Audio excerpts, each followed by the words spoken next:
तर America, Israel आणि इराणमध्ये सुरू असलेल्या युद्धामुळे आखाती देशामध्ये होणारी कांद्याची निर्यात ही प्रचंड घटली आहे। मार्च 2026 मध्ये सुमारे 45% ही निर्यात कमी झाली। मार्च 2025 मध्ये 600 कंटेनरच्या माध्यमातून निर्यात झाली होती, तर यंदा मात्र केवळ 350 कंटेनर कांद्याची निर्यात झाली आहे। कंटेनरच्या वाहतुकीचं भाडं हे $600-700 वरून तब्बल $6500 इथपर्यंत वाढलं आणि त्यामुळे निर्यात खर्चिक झाली।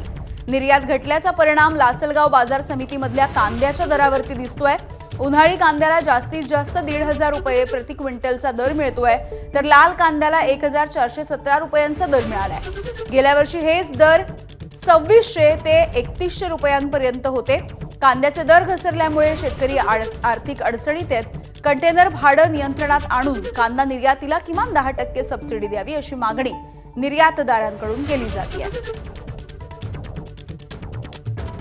आपण जर सध्याच्या परिस्थितीला बघित असेल तर आखाती देशांमध्ये जे बाजूला असलेले इजिप्त असेल, यमन असेल, मिस्र असेल, या देशांमधून त्या देशांमध्ये बाय रोड माल येतोय, बाय ट्रकनी।